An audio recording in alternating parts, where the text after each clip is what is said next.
โอเคสบายดีหมดทุกคนเนาะมื้อนี้มาพบกับข้าพเจ้าอีกเทื่อหนึ่งเนาะ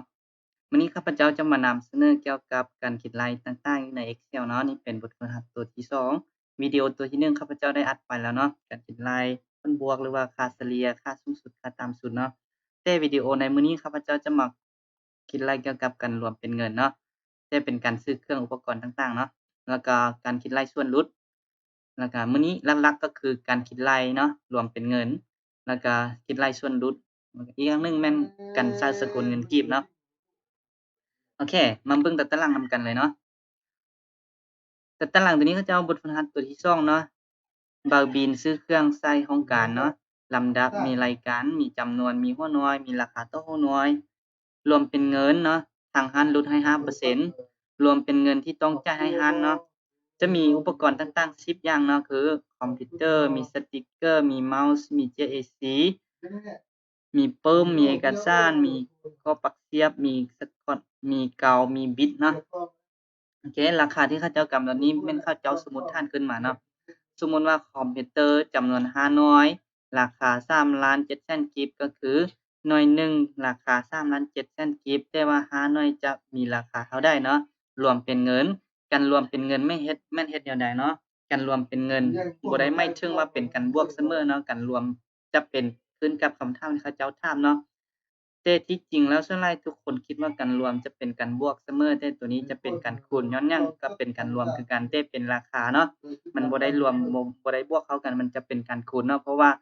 คอมพิวเตอร์1หน่วยนี้มันมีราคาอยู่แล้ว3,700,000กิกแต่ว่าเขาเจ้าถามว่าถ้า5หน่วยจะมีราคาเท่าใดเนาะในการคิดรายใน Excel ก็จะ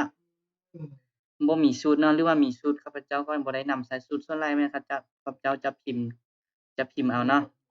โอเคมาเบิ่งกันเลยเนาะตัวอย่างคือพิมพ์เท่ากับเข้าไปเนาะทุกเทื่อเราพิมพ์ทุกๆเทื่อในการคิดไล่ห้องใดห้องหนึ่งเราต้องได้พิมพ์เท่ากับเนาะแล้วถ้าไปติดใส่ห้องที่เราต้องการคิดไล่ก็คือจำนวน5หน่วยของคอมพิวเตอร์คูณก็คือเครื่องหมายกระเดาเนาะเครื่องหมายเดาอยู่ในคอมพิวเตอร์ในแป้นพิมพ์เนาะ คูณใส่ราคาต่อหัวหน่วยคือ3,700,000กีบเนาะเอาอินเตอร์เข้าไปออกมาแล้วเนาะเป็น18,500,000กีบ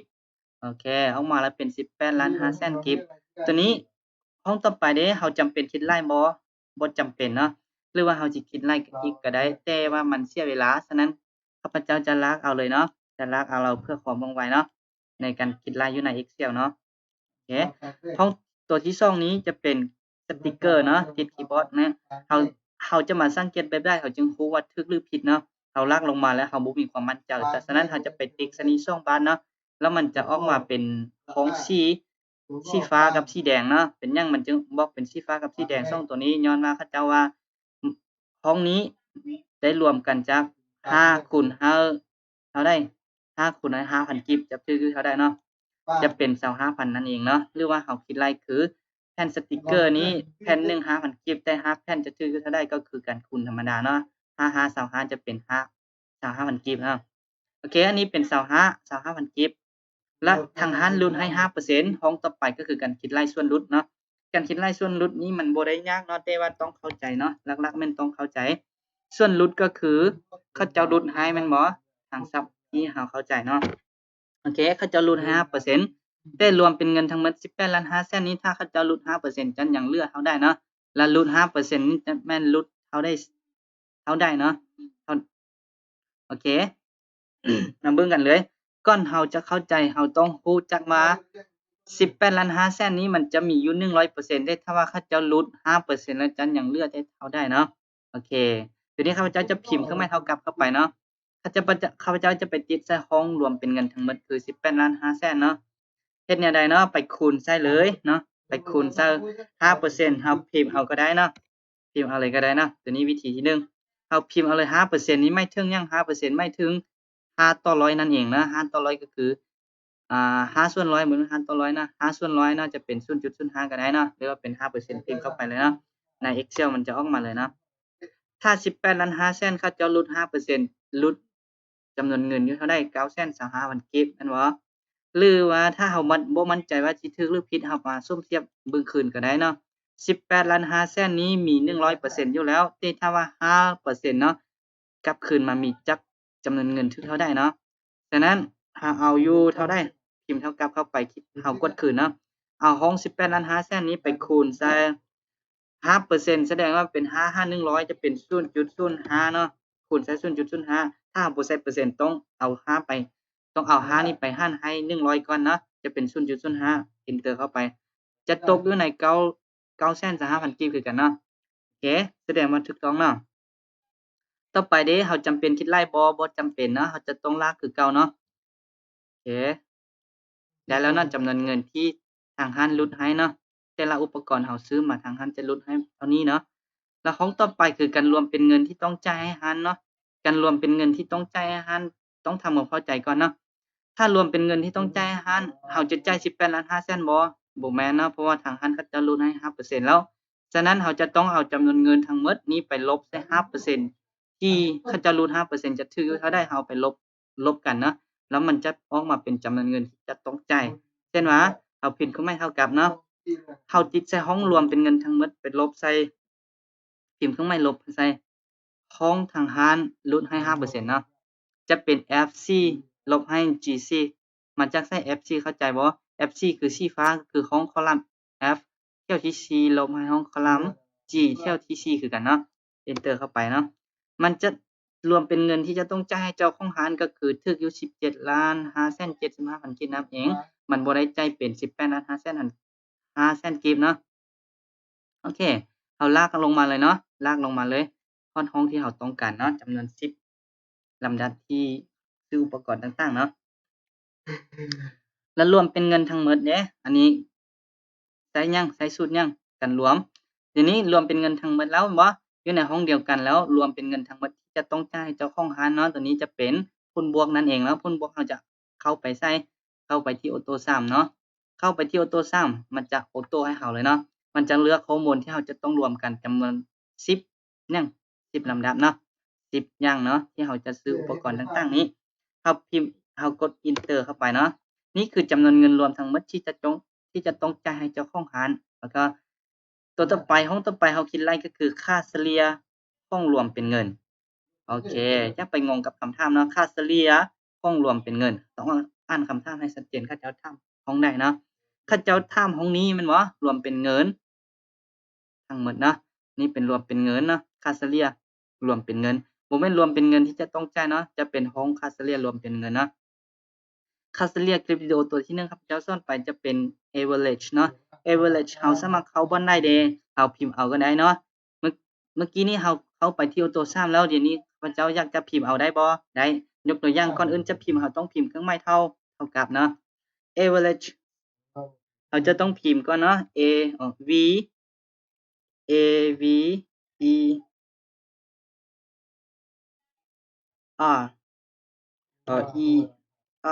e r a g e เนาะเราพิมพ์เข้าไปเนาะ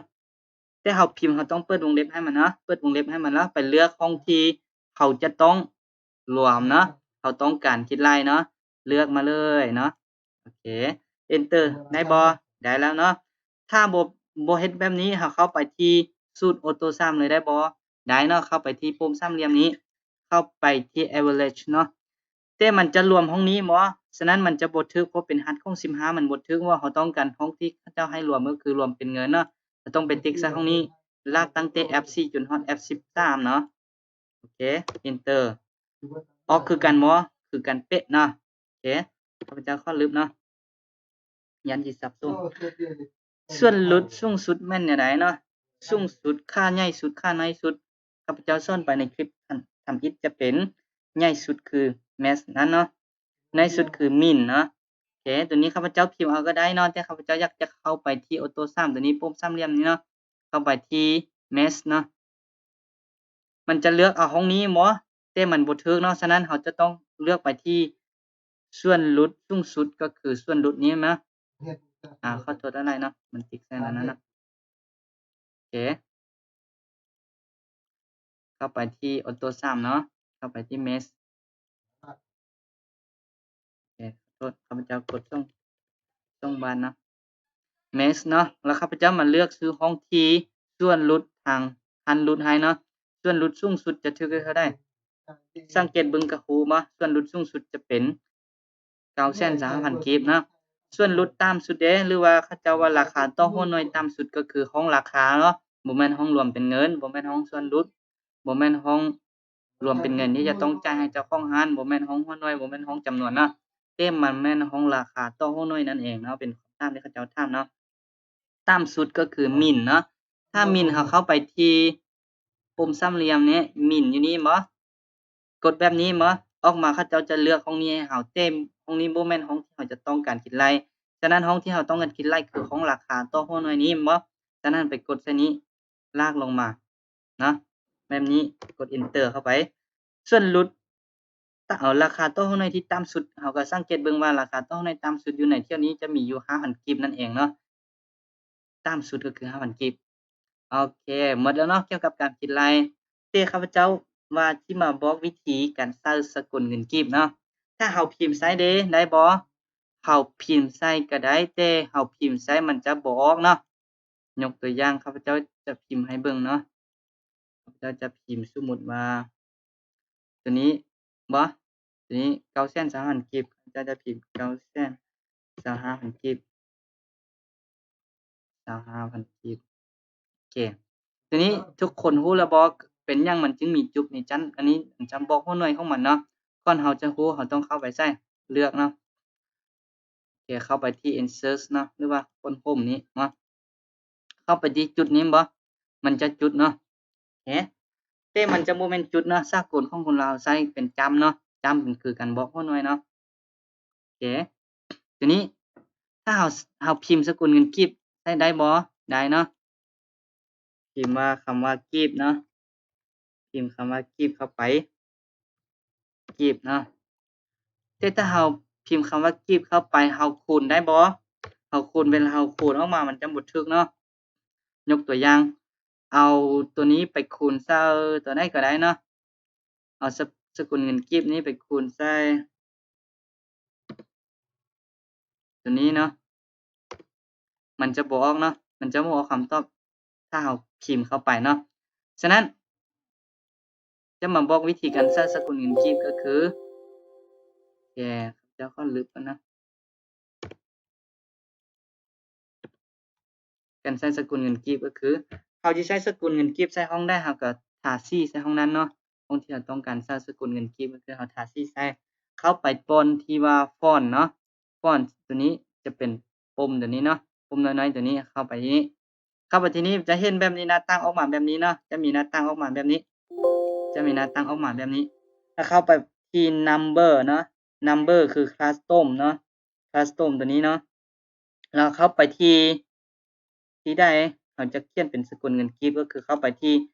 สี่เหลี่ยม3ตัวกับศูนย์นี้เนาะแล้วเราพิมพ์คำว่ากีบเข้าไปเนาะพิมพ์คำว่ากีบเนาะกีบเข้าไปนะได้คำว่ากีบแล้วเราไปกดโอเคเนาะมันจะออกมาออโตให้เราเลยเนาะฉะนั้นเวลานี้เราคูณตัวนี้เอาตัวนี้ไปคูณซะเอาห้องนี้ไปคูณซะห้องนี้มันจะออกเป็นสกุลเงินกีบเลยเนาะแต่ถ้าหากว่าเราพิมพ์ใส่ทุกตัวเราจะเอาจำนวนนี้ไปคูณหรือไปลบมันจะบ่คำตอบแน่นอนเนาะตัวนี้ก็เป็นเงินกีบนะเราจะมาใส่สกุลเงินกีบคือกันเนาะ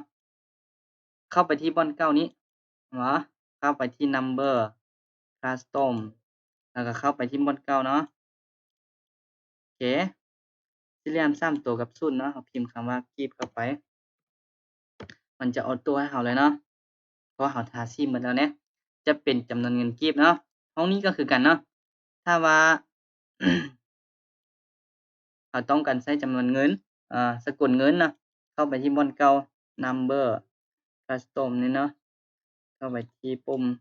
ไม้ดาวไม้สี่เหลี่ยม3ตัวกับ0เนาะพิมพ์คำว่ากีบเข้าไปเนาะโอเคได้แล้วเนาะบ่ต้องพิมพ์ใส่นะสกุลเงินกีบต่างๆเราต้องได้ใส่มันต้องเข้าไปใส่ตามที่ Excel เขาเจ้ากำหนดให้บ่ต้องพิมพ์นะถ้าหากเราพิมพ์เข้าไปเราคิดไล่จะบ่ถูกเนาะโอเควิดีโอนี้หมดแต่เท่านี้เนาะฝากติดตามวิดีโอต่อไปเนาะอันนี้ข้าพเจ้าก็บ่รู้บ่มีความรู้หยังหลายดอกแต่ข้าพเจ้าอยากจะมาแบ่งปันความรู้เล็กๆน้อยๆเนาะที่ว่าข้าพเจ้าสอนผิดพลาดบ่อนใดก็ขอโทษขออภัยให้ด้วยนะอีกอย่างหนึ่งก็คือผู้ที่รู้แล้วก็บ่จำเป็นมาเบิ่งก็ได้เนาะข้าพเจ้าอยากจะมาแบ่งปันสำหรับผู้ที่ยังบ่ทันรู้คือกับข้าพเจ้านั้นขอขอบใจ